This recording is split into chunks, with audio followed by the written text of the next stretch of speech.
নমস্কার সদ্গুরু। যখন কোনো সম্পর্ক ভাঙে তখন এত যন্ত্রণা কেন হয়? এটা আমার মধ্যে একটা শূন্যতার সৃষ্টি করেছে, যার ফলে এটা ভুলে আমি জীবনে এগিয়ে যেতে পারছি না। আপনি কি দেখেছেন এই মুহূর্তে দেহে যে মূলগত জীবন প্রক্রিয়াটা চলছে তার কোনো চাহিদা নেই, একটা পরস্পর নির্ভরশীলতার ব্যাপার আছে, আর সেটা অনিবার্য। আপনার অস্তিত্বের ভৌত প্রকৃতি সবসময় আন্তর্নির্ভর। আপনাকে খাবার খেতে হবে, আপনাকে শ্বাস নিতে হবে, জল খেতে হবে, এরকম অনেক কিছু করতে হবে। আপনার সেবা দরকার, রক্ষণাবেক্ষণ।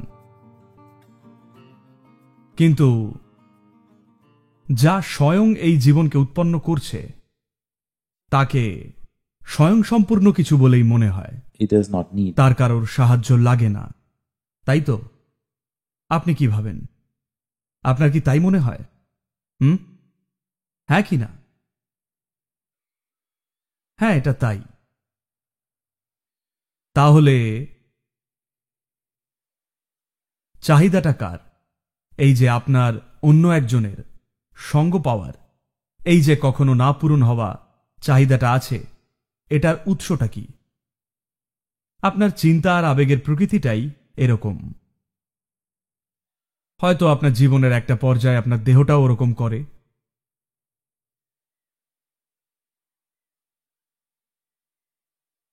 এখন ভৌত দেহ হলো এমন কিছু যেটা আপনি বানাননি।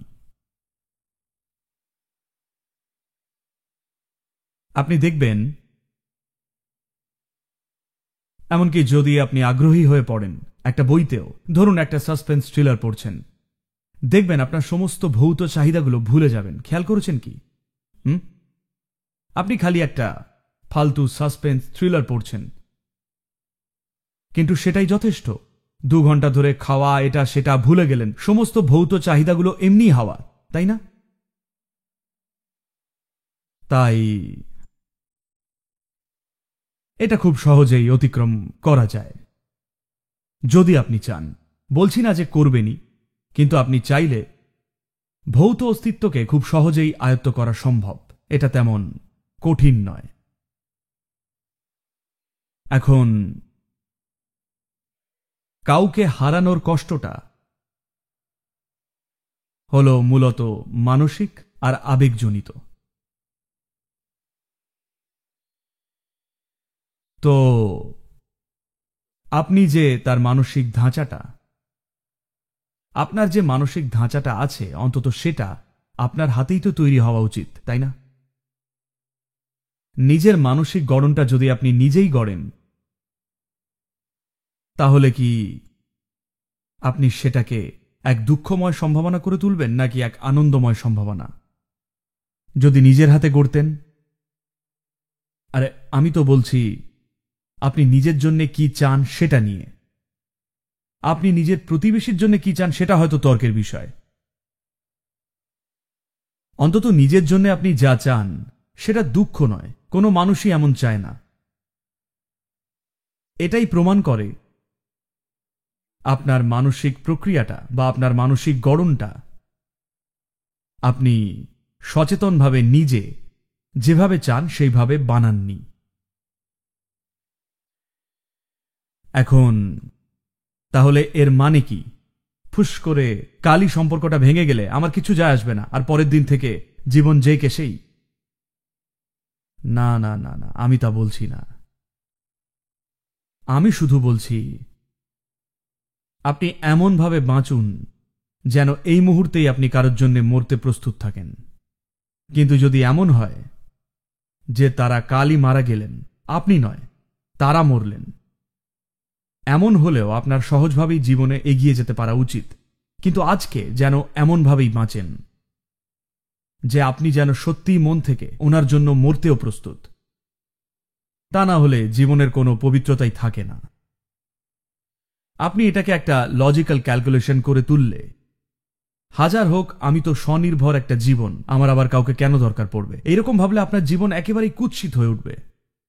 আপনি এমনভাবে বাঁচুন যে তাকে ছাড়া যেন আপনি মরেই যাবেন। কিন্তু কাল যদি সত্যি তা হয়, আগামীকাল কিন্তু যদি এমন হয় যে সেই ব্যক্তি উধাও হয়ে গেল, সে মৃত্যু হোক বা সে মুক্ত হলো বা যাই হোক।